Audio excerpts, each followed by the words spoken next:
ตัวจริงอาทิตย์เขาว่าอย่าเชื่อคำอย่าเชื่อดินฟ้า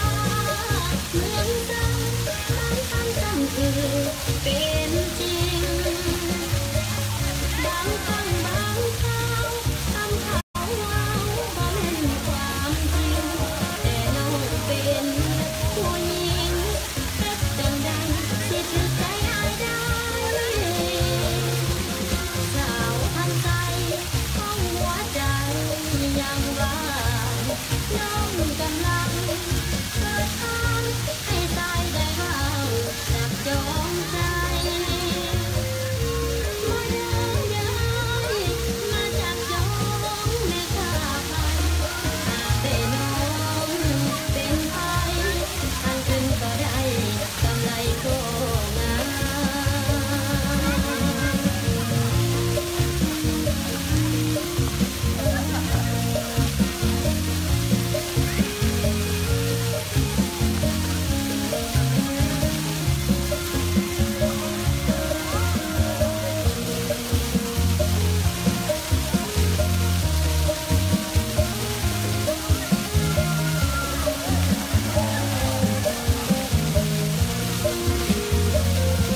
ตาสิเขาว่า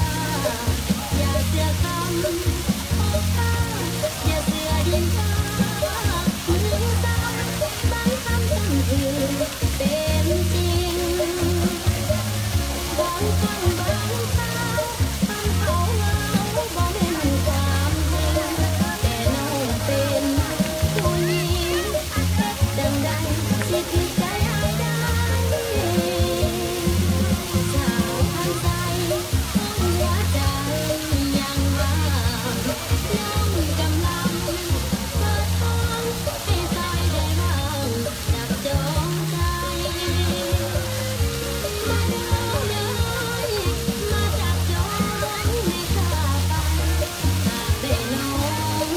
เป็นไผทางขึ้นก็ได้กำไรก็งาม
Thank you.